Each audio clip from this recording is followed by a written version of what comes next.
Clockwork Prince, Chapter 3, by Cassandra Clare. The Infernal Devices, a Shadowhunter's novel.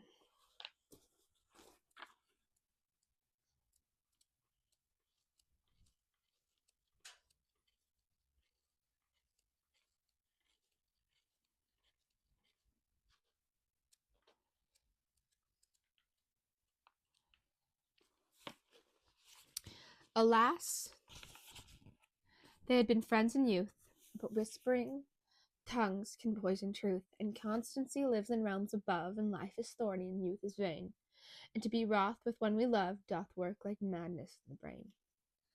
Samuel Taylor Coleridge, in Christabel. After breakfast the next day, Charlotte instructed Tessa and Sophie to return to their rooms, dress in their newly acquired gear, and meet Jem in the training room, where they would wait for the Lightwood brothers. Jessamine had not come to breakfast, claiming a headache, and Will, likewise, was nowhere to be found.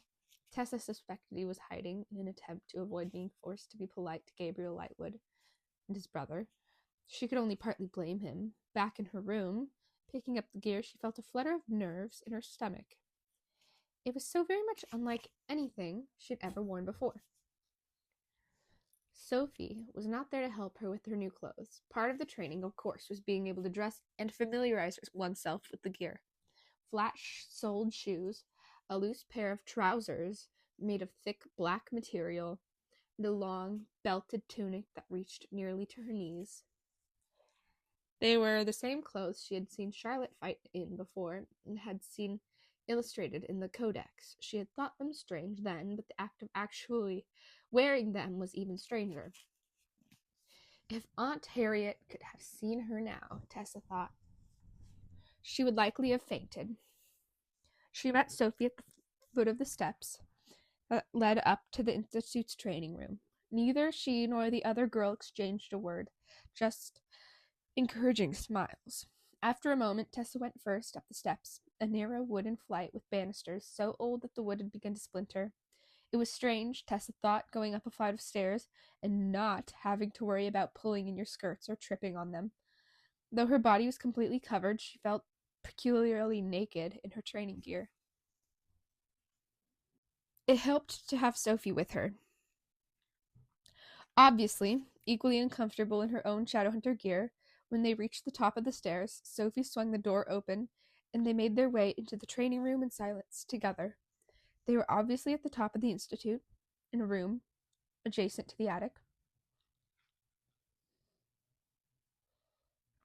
Tessa thought, in nearly twice the size. The floor was polished wood with various patterns, drawn here and there in black ink, circles and squares. Some of them numbered long, flexible ropes hung from the great rafted beams overhead. Half invisible in the shadows, witchlight torches burned along the walls, interspersed with hanging weapons, maces and axes and all sorts of other deadly-looking objects. Ugh, said Sophie, looking at them with a shudder. Don't they look horrible by half? I actually recognize a few from the codex, said Tessa, pointing. That one there's a longsword, and there's a rapier, and a fencing foil, and that one looks like you need 2 hands to hold it. It is a claymore, I think. Close, came a voice very disconcertingly from above their heads. It's an executioner's sword, mostly for decapitations. You can tell because it doesn't have a sharp point. Sophie gave a little yelp of surprise and backed up as one of the dangling ropes began to sway, and a dark shape appeared above them. It was Jem, clambering down the rope with this graceful agility of a bird. He landed lightly in front of them and smiled. My apologies. I didn't mean to startle you. He was dressed in the gear as well, though instead of a tunic, he wore a shirt that reached only to his waist. A single leather strap went across his chest, and the hilt of a sword protruded from behind one shoulder. The darkness of the gear made his skin look even paler, his hair and eyes more silver than ever. Yes, you did, said Tessa with a little smile, but it's all right. I was beginning to worry Sophie and I were going to be left here to train each other. Oh, the Lightwoods will be here, said Jem. They're simply being late to make a point.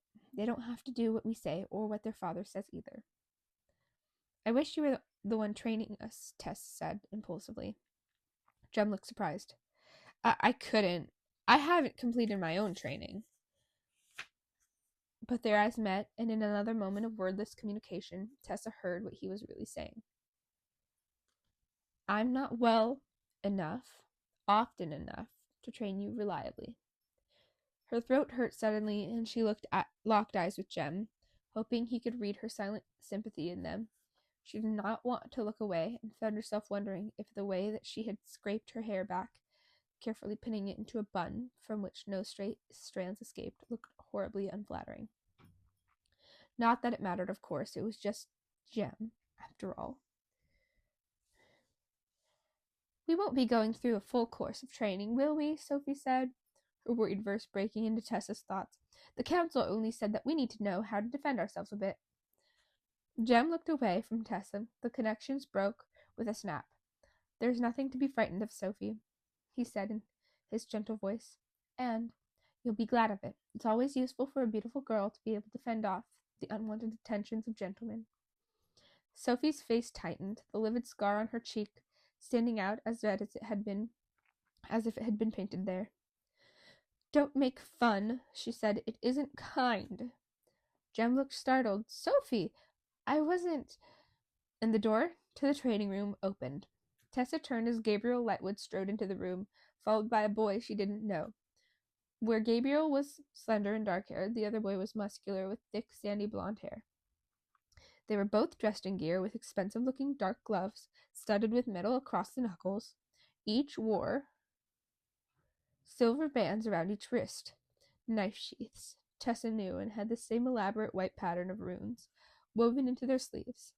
It was clear, not just from the similarity of their clothes, but from the shape of their faces and the pale, luminous green of their hair, that they were related. So Tessa was not in the least surprised when Gabriel said in his abrupt manner, Well, we're here as we said we would be, James.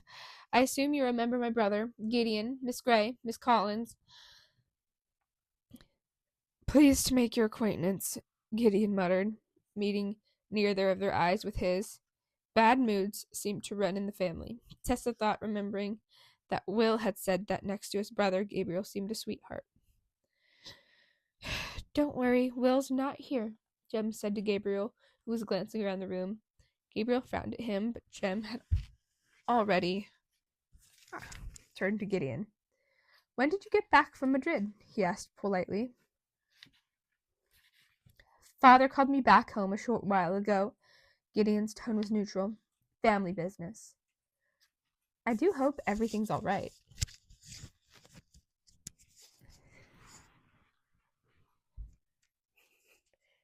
Everything is quite all right, thank you, James, said Gabriel, his tone clipped. Now, before we move to this training portion of this visit, there are two people you should probably meet. He turned to his head and called out, Mrs. Tanner, Miss Daly, please come up. There were footfalls on the steps, and two strangers entered, neither in gear. Both wore servants' clothes. One was a young woman who was the very definition of raw-boned. Her bones seemed too big for her skinny, awkward frame. Her hair was a bright scarlet, drawn back into a chignon under a modest hat. Her bare hands were red and scrubbed-looking. Tessa guessed she was about 20. Besides her stood a young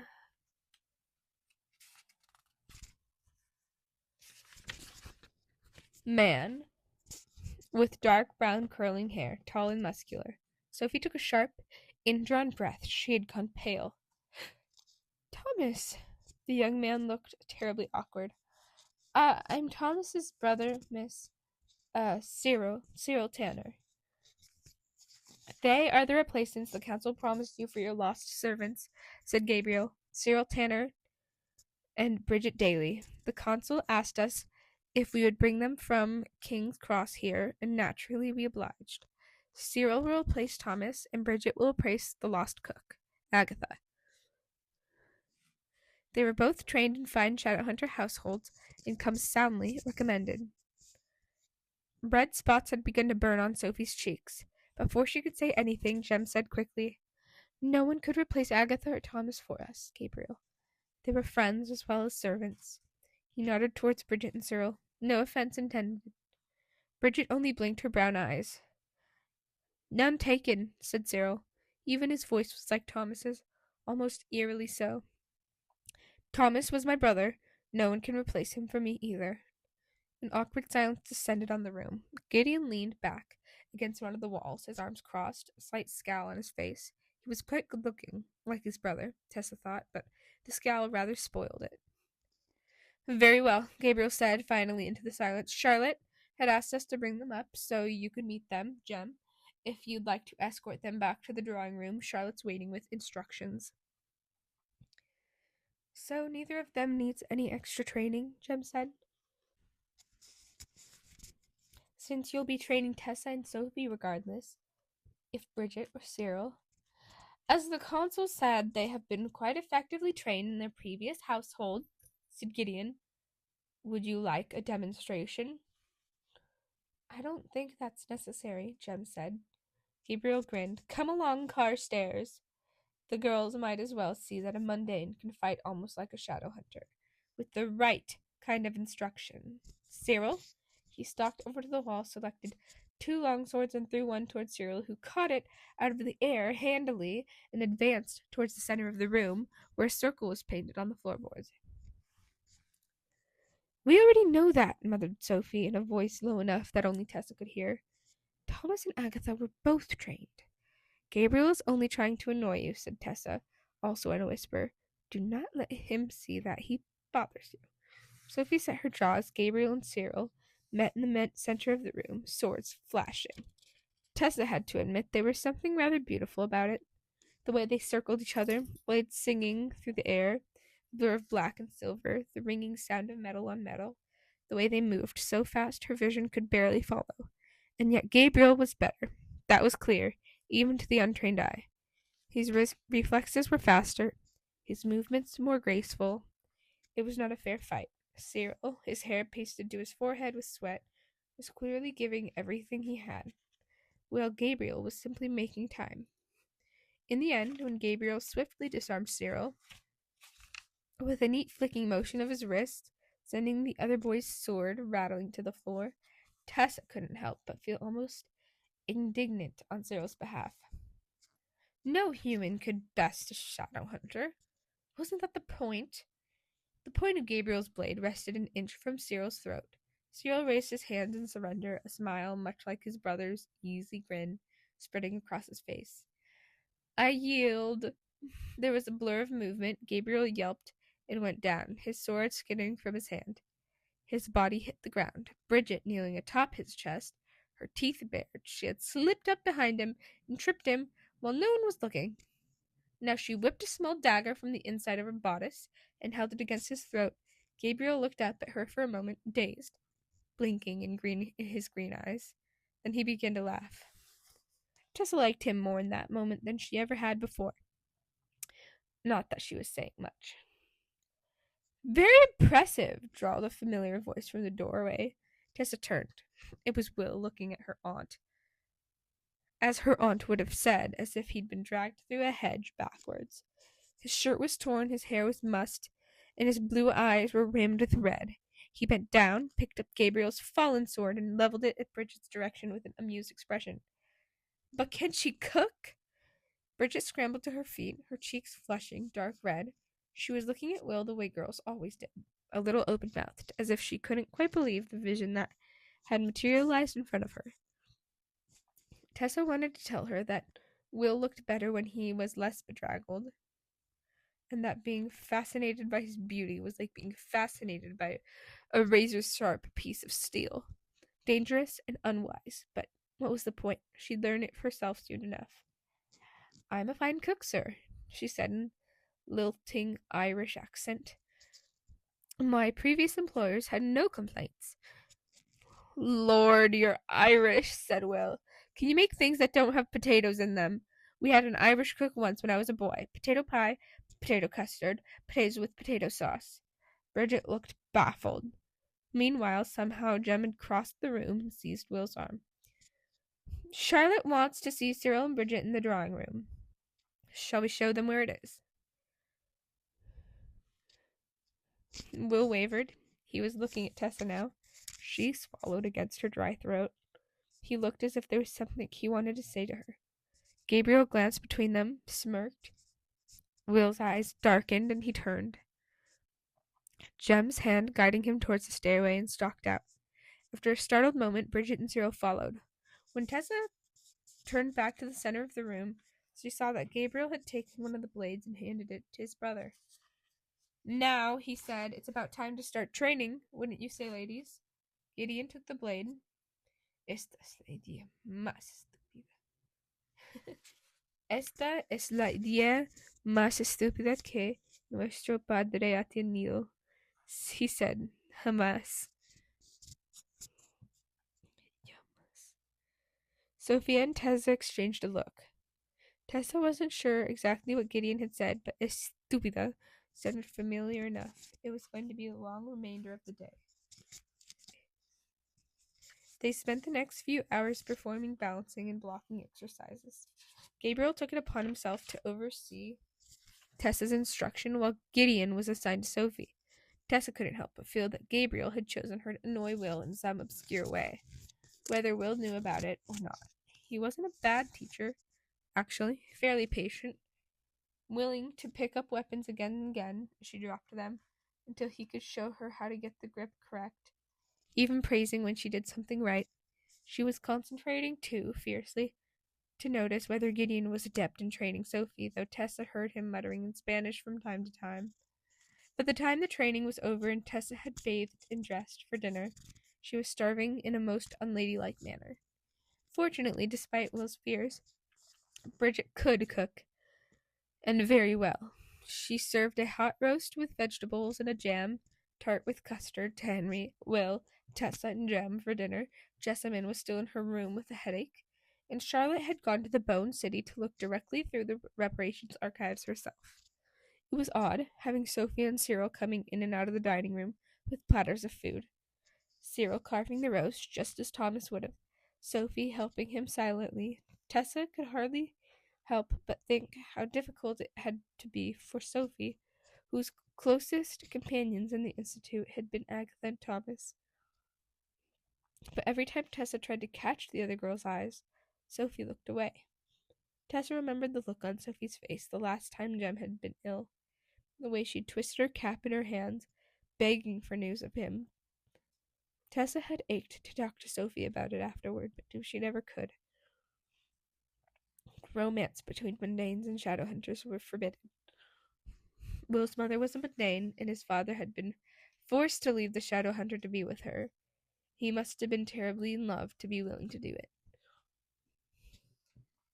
And Tessa had never had the sense that Jem was fond of Sophie in the way at all. And then there was the matter of his illness. "Tessa," Jem said in a slow voice, "are you all right? You look a million miles away." She smiled at him, just tired. The training. I'm not used to it. It was the truth. Her arms were sore from holding the heavy practice sword, and though she and Sophie had done little beyond balancing and blocking exercises, her legs ached too.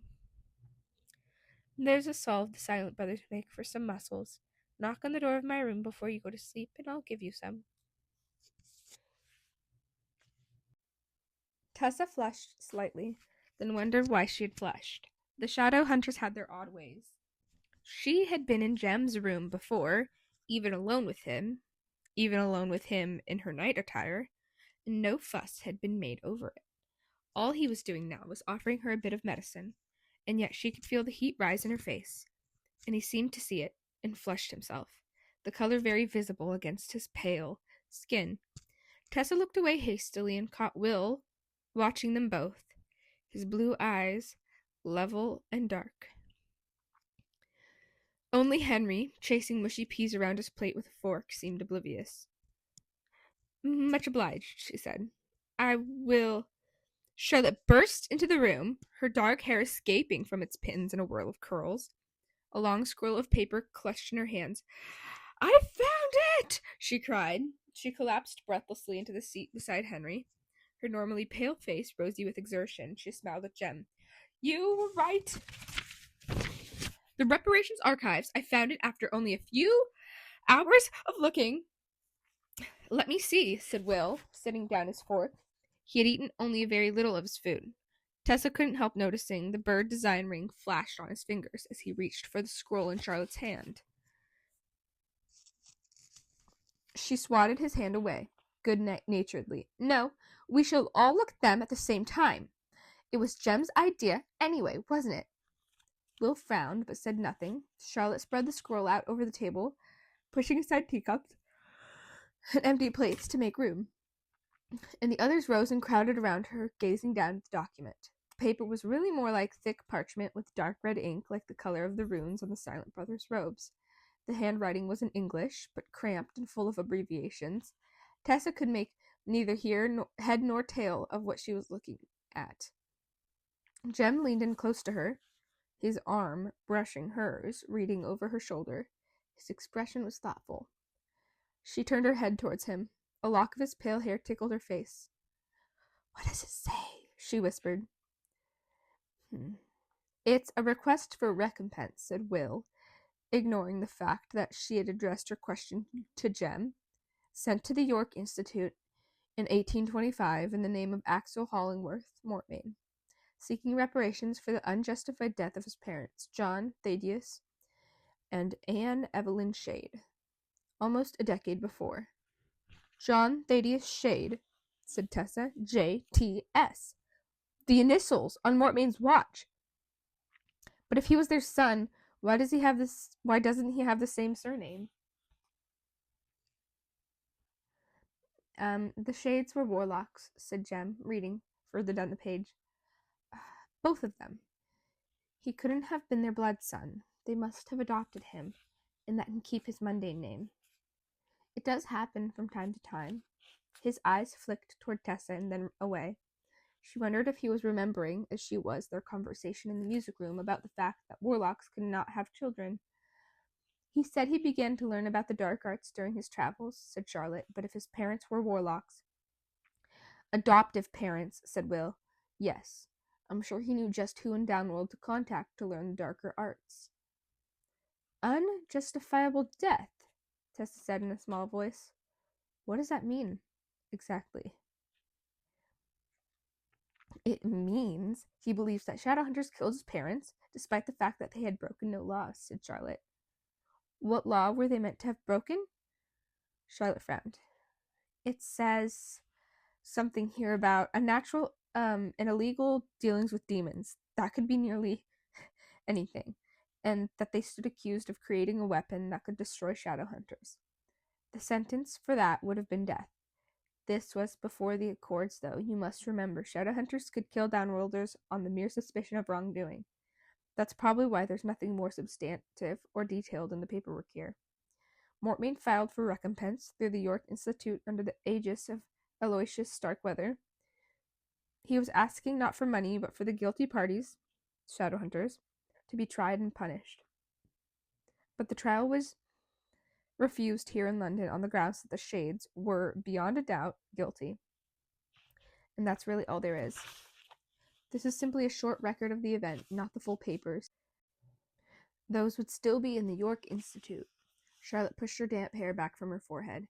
And yet, it would explain Mortmain's hatred of Shadowhunters. You were correct, Tessa. It is personal, and it gives us a starting point. The York Institute, said Henry, looking up from his plate. The Starkweathers run it, don't they? They'll have the full letters, papers. And Aloysius Starkweather is 89, said Charlotte. He would have been a young man when the Shades were killed. He may remember something of what happened, she sighed. I'd better send him a message. Oh dear, this will be awkward. Why is that, darling? Henry asked in his gentle, absent way. He and my father were friends once, but then they had a falling out somehow. Some dreadful thing, absolutely, ages ago, but they never spoke again. What's that poem again? Will, who had been twirling his empty teacup around his finger, stood up straight and declaimed. Each spake word of high disdain and insult to his heart's best brother. Oh, by the angel, Will, do be quiet, said Charlotte, standing up. I must go and write a letter to Aloysius Starkweather that drips remorse and pleading. I don't need you distracting me. In gathering up her skirts, She hurried from the room. No appreciation for the arts? Will murmured, setting his teacup down. He looked up, and Tessa realized she had been staring at him. She knew the poem, of course. It was Coleridge, one of her favorites.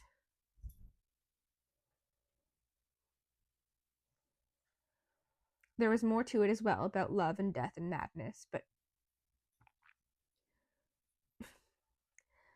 she could not bring the lines to mind. Not now, with Will's blue eyes on hers. And, of course, Charlotte hasn't eaten a bit of dinner.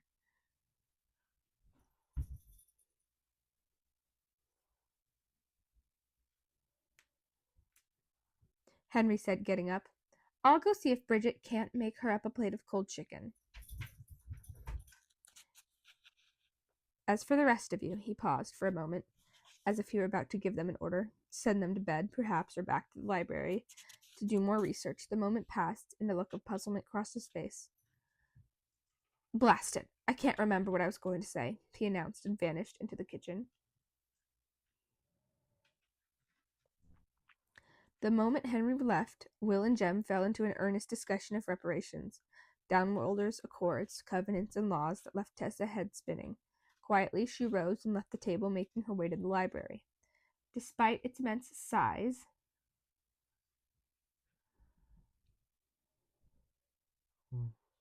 and the fact that barely any of the books that lined its walls were in English, it was her favorite room in the Institute. There was something about the smell of books, the ink and paper and leather scent, the way dust in the library seemed to behave differently from the dust in any other room. It was golden in the light of the witchlight tapers, settling like pollen across the polished surfaces of the long tables. Church the cat was asleep on a high bookstand, his tail curled round above his head. Tessa gave him a wide berth as she moved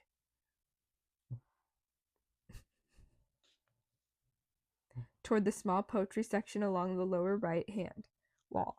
Church adored Jem, but had been known to bite others, often with very little warning.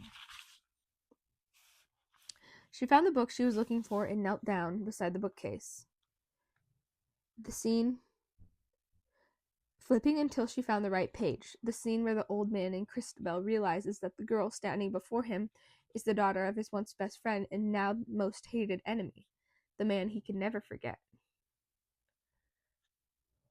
Alas, they had been friends in youth, but whispering tongues can poison truth, and constancy lives in realms above, and life is thorny, and youth is vain, and to be wroth with one we love doth work like madness in the brain. Each spake word of high disdain, and insult to his heart's best brother. They parted, ne'er to meet again. The voice that spoke above her head was as light as it was drawling, instantly familiar. Checking my quotation for accuracy, the book slid out of Tessa's hand and hit the floor. She rose to her feet and watched, frozen, as Will bent to pick it up and held it out to her, his manner one of utmost politeness. I assure you, he told her, my recall is perfect. So is mine, she thought. This was the first time she was alone with him in weeks. Not since that awful scene on the roof when he had intimated that he thought her little better than a prostitute, and a barren one at that. They had never mentioned the moment to each other again. They had gone on as if everything were normal, polite to each other in company, never alone together. Somehow, when they were with other people, she was able to push it to the back of her mind. Forget it. But faced with Will, just Will, beautiful as always, the collar of his shirt open to show the black marks twinning his collarbone and rising up the white skin of his throat, the flickering taper light glancing off of the elegant planes and angles of his face. The memory of her shame and anger rose up in her throat, choking off her words. He glanced down at his hand, still holding the little green leather-bound volume. Are you going to take Coleridge back from me, or shall I just stand here forever in this rather foolish position? Slightly, Tessa reached out and took the book from him. If you wish to use the library, she said, preparing to depart. You most certainly may. I found what I was looking for, and as it grows late— Tessa, he said, holding out a hand to stop her. She looked at him, wishing she could ask him to go back to calling her Miss Grey, just the way he had said her name. Undid her, loosened something tight, and knotted underneath her ribcage, making her breathless. She wished he wouldn't use her Christian name, but knew how ridiculous it would sound if she made the request. It would certainly spoil all her work training herself to be indifferent to him. Yes, she asked. There was a little wistfulness in his expression as he looked at her. It was all she could do not to stare. Will? Wistful? He had to be placating. Nothing. He shook his head. A lock of dark hair fell over his forehead, and he pushed it out of his eyes impatiently. Nothing, he said again. The first time I showed you the library, you told me your favorite book was The Wide World. I thought you might want to know that I read it. His head was down, his blue eyes looking up at her through those thick, dark lashes. She wondered how many times he'd gotten whatever he wanted just by doing that. She made her voice polite and distant. And did you find it to your liking? Not at all, said Will. Drivelly and sentimental, I thought. Well, there's no accounting for taste, Tessa said sweetly, knowing he was trying to goad her and refusing to take the bait. What is one person's pleasure is another person's poison, don't you find? Was it her imagination, or did he look disappointed? Have you any other American recommendations for me? Why would you want one, when you scorn my taste? I think you may have to accept that we are quite far apart on the matter of reading material, as we are on so many things, and find your recommendations elsewhere, Mr. Herondale. She bit her tongue almost as soon as the words were out of her mouth. That had been too much, she knew. And indeed, Will was on it like a spider leaping onto a particular tasty fly. Mr. Herondale, he demanded. Tessa, I thought— You thought what? Her tone was glacial. That we could at least talk about books. We did, she said. You insulted my taste, and you should know The Wide World is not my favorite book. It is simply a story I enjoyed, like The Hidden Hand, or, perhaps you should suggest something to me, so I can judge your taste. It's hardly fair otherwise. Will hopped up onto the nearest table and sat, swinging his legs, obviously giving the question some thought.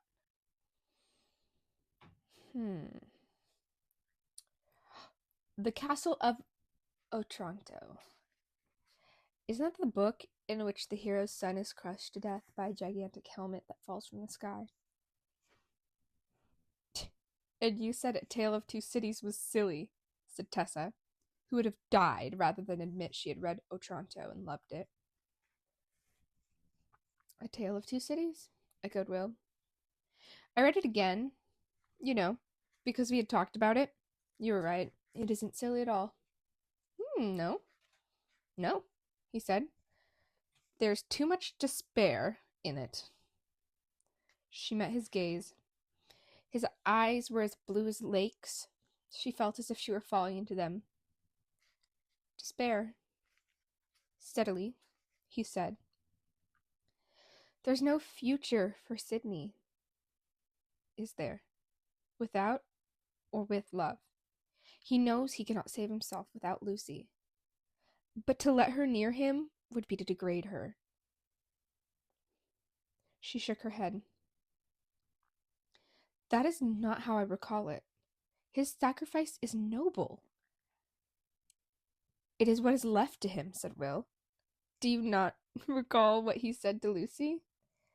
If it had been possible that you could have returned that love of the man you see before yourself, flung away, wasted, drunken, poor creature of misuse, and know him to be, he would have been conscious to stay an hour in spite of his happiness, that he would bring you to misery, bring you to sorrow and repentance, blight you, disgrace you, pull you down with him.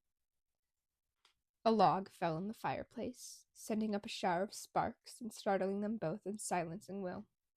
Tessa's heart leaped, and she tore her eyes away from Will. Stupid, she told herself, angrily. So stupid. She remembered how he had treated her, the thing he had said, and now she was letting her knees turn to jelly at the drop of a line from Dickens. Well, she said, you've certainly memorized a great deal of it. That was impressive. Will pulled aside the neck of his shirt, revealing the graceful curve of his collarbone. It took her a moment to realize he was showing her a mark a few inches above his heart. Mnemosyne, he said, the memory rune. It's permanent. Tessa looked away quickly. It is late. I must retire. I'm exhausted. She stepped past him and moved towards the door. She wondered if he looked hurt, then pushed the thought from her mind. This was Will. However mercurial in passing, his moods, however charming he was when he was a good one, he was poison for her. For anyone. Fath, he said, sliding off the table. She paused in the doorway, realizing she was still clutching the Coleridge book, then decided she might as well take it. It would be a pleasant diversion from the Codex. What was that? Va Thek, he said again. By William Beckford. If you found Otranto to your liking, though she thought she had not admitted she did, I think you'll enjoy it. Oh, she said. Well, thank you. I will remember that. He did not answer. He was still standing where she had left, near the table. He was looking at the ground, his dark hair hiding his face. A little bit of her heart softened, and before she could stop herself, she said, And good night, Will. He looked up. Good night, Tessa. He sounded wistful again, but not as bleak as he had before. He reached out to stroke Church, who had slept through the entire conversation and the sound of the falling log on the fireplace, and was still stretched out to the bookstand, paws in the air. Will? Tessa began, but it was too late. Church made a yowling noise at being woken and lashed out with his claws. Will began to swear. Tessa left, unable to hide the slightest of smiles as she went.